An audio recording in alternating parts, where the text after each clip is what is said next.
somebody has to talk about it. This wasn't an easy decision for me to make because I had my own personal feelings behind this. You know, not understanding the symptoms, being embarrassed behind the symptoms, feeling isolated and alone because of my symptoms, not having a social life because of my symptoms. Like, I went through it and I couldn't find anybody to explain to me what was going on.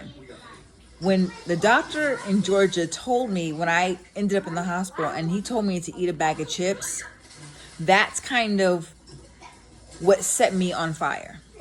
Because as a Black woman, I'm in a hospital, I'm scared, and your only solution to me is eat a bag of chips while you watch me sweat over and over and over again, not bothering to say, okay, well, you know, this is what's called vasomotor syndrome. Or 20% of women will experience really bad symptoms. No, they didn't tell me anything. They just said, eat a bag of chips. Even when I went to my specialist, she still did not drop the word vasomotor syndrome on me. After my HRT medication did not work, and I was like, I'm done, that's when I started doing my own research. The symptoms are crazy. And the fact that Black women are more than likely to have or experience perimenopausal symptoms more than any other race totally blew my mind. Because I'm like, how are we singled out? Why are we the ones that have to deal with this when everything else in life is already so hard? That's the biggest reason why it's so hard for us. Racism. Being pushed down time and time and time again. Not being allowed to have that promotion. Not being allowed to step up in the career that you chose. People are always trying to keep us down, and I don't understand. I could never understand. But believe it or not, their ignorance is a big part of the reason why we as a Black culture, females, have it so much harder. And I'm talking about overall. To have to add what's supposed to be a natural transition from one phase of our life into the next, and that even has to be extra hard. It's like we can't win for trying.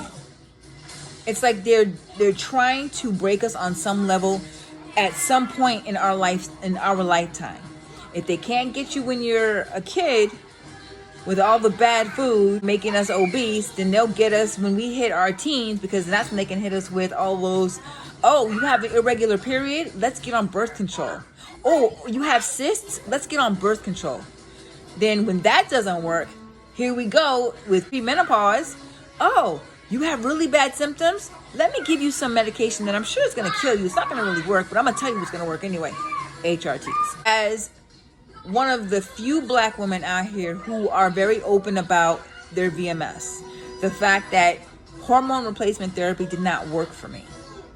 I want to be able to bridge that gap so that we have more information about what's to be expected. That way we can tell our daughters and our granddaughters so that they will be prepared, that they will have the tools set in place so that when it is their time, they're not going to be all over the place looking for remedies or looking for answers. They will already have the information within them. It'll already be here on YouTube. It'll never go anywhere. That way there'll never be another, oh, well, ma'am, I'm sorry, I really don't know what you're going through. Why don't you just eat a bag of chips? Response to another Black woman once she starts going through perimenopause. Because the ignorance of doctors, sometimes it amazes me. It amazes me. But I am going to continue to talk about it. I am going to continue to spread awareness. I am going to continue to share the tips that I have been practicing to help me get through it, because it is not easy. This phase in my life is not easy at all. This is probably the hardest I have ever had in my life. So I need these tools. I depend on these tools to use when I need them to help me get through it. So I'm going to share all of that with y'all. So if you haven't already been subscribed, subscribe. And that way you guys can't miss out on really important information on how to cope with perimenopause while being Black.